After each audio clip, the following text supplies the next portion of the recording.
Hey guys, welcome back to my channel. This is Pratiksha. So जैसे कि अभी SBIPO का PET का जो कॉल लेटर होता है वो आउट हो चुका है, ठीक है। एंड PET का जो ट्रेनिंग होगा वो कहीं ना कहीं नेक्स्ट वीक आपका पेंडिंग है। तो कहीं ना कहीं जो आकाश यादव सर ने बोला था कि 21 और 27, तो कहीं ना कहीं उसी डेट पे हमारा प्री होने वाला है। तो किसी का 20 में आ सकता है, किसी का 21 में, किसी का 27 में आ सकता है, ठीक है। ऑल्दो ये रोल नंबर वाइज शायद होता है, आई डोंट नो एग्जैक्टली, तो किसी का भी हो सकता है। तो कहीं ना कहीं आज से हमारे पास बस 10 ही दिन टाइम लेफ्ट है, ठीक है। 10 डेज आर देयर कि हमको प्रिपेयर करनी है SBIPO के लिए। तो उसके लिए गाइज मैंने कुछ पॉइंट सोचे हैं जो कि मैं भी करने वाली हूँ। सो आई थॉट कि I should share with you, ताकि आपको भी वही करना चाहिए, ताकि हमें अच्छा से अच्छा रिजल्ट मिल पाए, ठीक है। So let's start. तो बिफोर स्टार्टिंग द वीडियो, जो लोग भी अभी नया नया आपका प्रिपरेशन स्टार्ट कर रहे हो, सो आई वुड रिकमेंड कि आप टेक्स्ट बुक ज़रूर परचेस करो। पहला थिंग, ये बहुत ही अफोर्डेबल है। ये 400 से ज़्यादा एग्जाम कवर करता है। 26,000 से भी इसके ज़्यादा मॉक टेस्ट अवेलेबल है। 12.5 लाख से भी ज़्यादा यूज़र आपके ऑलरेडी टेक्स्ट बुक पासेस खरीद चुके हैं। इसके अलावा 18 करोड़ से भी ज़्यादा टेस्ट अटेम्प्टेड हैं। तो गाइज़, ये बहुत ही अच्छी प्लेटफॉर्म है जो बिगनर्स के लिए, ठीक है। तो मैं ज़रूर रिकमेंड करूँगी। और इसके अलावा कोई भी आप परचेस करते हो, may be it SSC, railway, banking, कुछ भी हो, उसके लिए आप मेरा कोड यूज़ कर सकते हो, दैट इज़ PD। आपको मैक्सिमम आपका डिस्काउंट मिल जाएगा। जैसे आप देख सकते हो यहाँ पे आपको जो 399 का ईयरली पासेस है वो 280 के आ जाएगा, और 699 का जो लाइफ टाइम पासेस है वो आपको 490 का आ जाएगा। So link is in the description, please check that out. Okay, so सबसे पहले जो पॉइंट यहाँ पे मैंने लिखा हुआ है वो है स्टॉप क्लियरिंग द कॉन्सेप्ट्स। तो अभी तक आप जो भी वीडियोस वगैरह किसी भी एडुकेटर को फॉलो कर रहे हो, जो भी उनके नए नए कॉन्सेप्ट वाइज वीडियोस आप देख रहे हो, तो अभी आपको नहीं देखना चाहिए।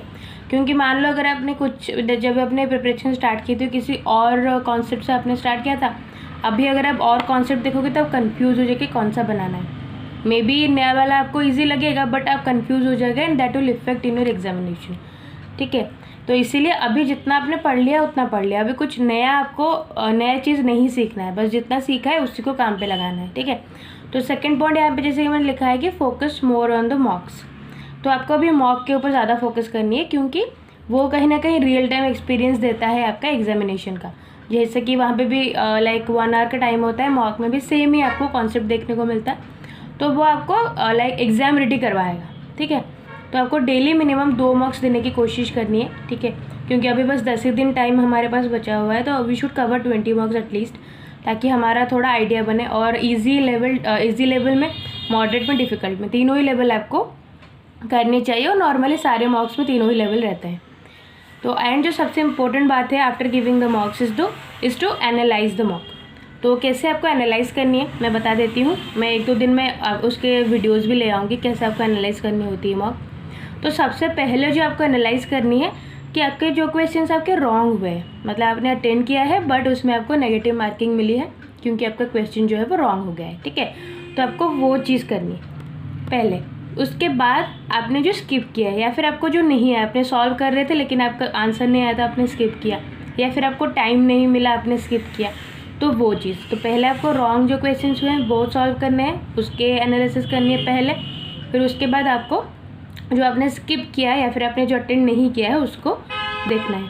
थर्ड में आपको जितना आपने सही किया है। तो यही 3 चीज़ तो होती है ना, आइदर आपका रॉन्ग होगा, और आपने अटेंड नहीं किया होगा, और आपका वो सही होगा।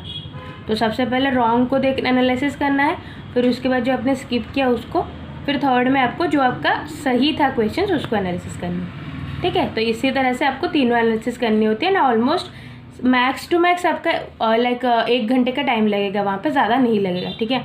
आई टेल यू 2 दिन में। एक्चुअली मेरा 11th को है ना RRB पे इंटरव्यू, तो मे बी 12th को मैं वीडियो लेके आऊँगी कि आप कैसे एनालिसिस कर सकते हो, ठीक है। That will help you guys, ठीक है। तो उसके बाद हमारा जो आता है वो होता है आपका डेली करंट अफेयर्स। वो हमको स्किप नहीं करना है, क्योंकि हम मान लो कि अभी 10-15 दिन का टाइम है, अगर हम स्किप कर लेते तो उस 10-15 दिन का हम कभी कवर नहीं कर पाएंगे। इसलिए करंट अफेयर आपको डेली लेके चलना होता है, ठीक है। ये वाला कोई भी सोर्स आप फॉलो कर रहे हो, अफेयर्स क्लाउड करो, अड्डा 247 करो, ग्रेडअप से करो, स्टडी IQ से करो, जो भी कर रहे हो आप, ठीक है।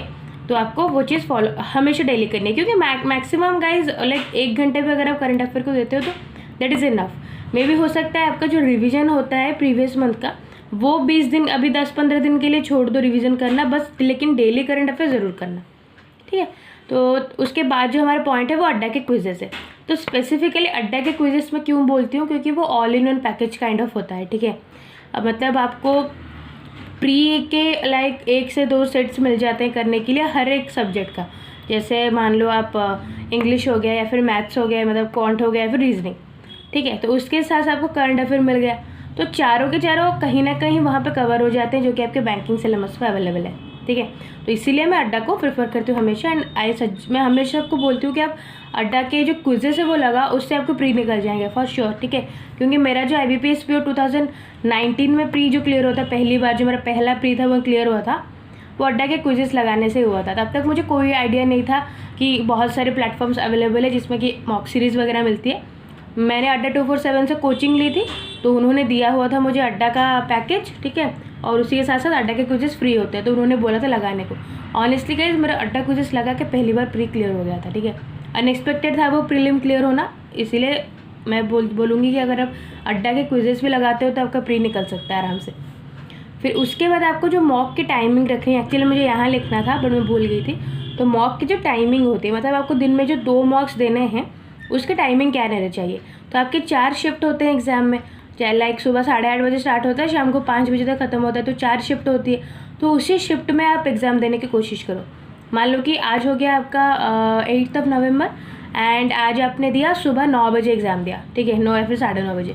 तो आपको कल क्या करना है कि सुबह लाइक जो सेकंड शिफ्ट होता है 11:30-12 बजे तक, वो वाला टाइम पे करना है। तो इस तरह से आप उसको भी प्रैक्टिस करो, क्योंकि हो सकता है कभी कभी कि आपका 1:45 में शिफ्ट हो, तो अभी जस्ट आप खा के गए होंगे, ठीक है। तो आपको थोड़ा अनईजी लग रहा होगा, क्योंकि लगता ही है ना, अब अगर आप ज़्यादा खा लेते हो फिर खा के भी जाते हो बैठते हो तो आपको थोड़ा सोने को मन करता है, बट आप उसी टाइम पे एग्ज़ाम आपका रह जाएगा। तो आप अगर मान लो कि अलग टाइम पे एग्ज़ाम दे रहे हो, लाइक सुबह आप एग्ज़ाम दे रहे हो या फिर शाम को दे रहे हो, लेकिन उस टाइम पे एग्ज़ाम है, तो वो इफ़ेक्ट करती है। हमको पता नहीं चलता, हमको लगता है कि उससे कुछ फ़र्क नहीं पड़ता है, बट एक्चुअली में वो इफ़ेक्ट करती है थोड़ा बहुत। क्योंकि उस टाइम पे लाइक जब आप तुरंत ही खा के जाते हो एग्ज़ाम देने, तो उस टाइम पे लाइक थोड़ा अनईजी काइंड ऑफ लगता है, थोड़ा सो लूँ ऐसा कुछ फीलिंग आता है, ठीक है। तो वो चीज़ आपके परफॉर्मेंस को भी इफ़ेक्ट करती है एग्ज़ाम में। तो इसीलिए आप हर एक टाइम पे प्रैक्टिस करो। 10 दिन है, आपको 20 मॉक लगाने हैं, तो ऑलमोस्ट अराउंड हर एक टाइम में आपका 5-5 मॉक आ रहा है। मतलब सुबह के टाइम में 5 मॉक दे सकते हो आप, फिर सेकंड शिफ्ट जो होता है 11:30 उसमें 5 मॉक दे सकते हो, थर्ड शिफ्ट जो होती है लाइक 2 बजे के अराउंड होगी शायद, उसमें भी 5 शिफ्ट आप दे सकते हो। इस तरह से 20 मॉक आप लगाओ, ठीक है। So I think that's enough. आपको डेली ये सब करना है and current affair daily cover करना है। आप मंथली वीकली जो अगर प्रैक्टिस कर रहे हो, रिविजन कर रहे हो, उसको छोड़ सकते हो, लेकिन डेली वाला आपको पढ़ना है। और अड्डा के क्विज़ेस भी डेली लगाने हैं, और आपको मिनिमम 2 मार्क्स देने की कोशिश करनी है। 1 मार्क तो देना ही है मिनिमम, लेकिन अगर आप 2 आप देते हो तो बहुत सही है, और मैक्सिमम तो आप कितने भी दे सकते हो। और एनालिसिस आपको इस तरह से करनी है। So I think this is clear now. मैं तो यही करने वाली हूँ, ठीक है। और मैंने भी लाइक लास्ट 3-4 दिनों से 5 दिन ऑलमोस्ट कोई भी मॉक नहीं दिया था। मैं प्रिपेयर कर रही थी IBPS PO RRB इंटरव्यू के लिए। सो आज मैं फिर से मॉक देना स्टार्ट करूँगी, क्योंकि बहुत कम दिन बचे हैं and I just don't want to ruin my SBI PO examination. तो इसलिए मैं आज से फिर से मॉक देना स्टार्ट करूँगी, और मेरे मॉक्स के मार्क्स आप लोग के साथ शेयर करूँगी, ठीक है। So thank you so much for watching and all the best. और आज से RRB PO इंटरव्यू शुरू हो रहा है, तो जो भी आज अभी मतलब आज की डेट पे जिन लोग का भी है, उन लोग को all the best. Thank you so much for watching and please subscribe to my channel.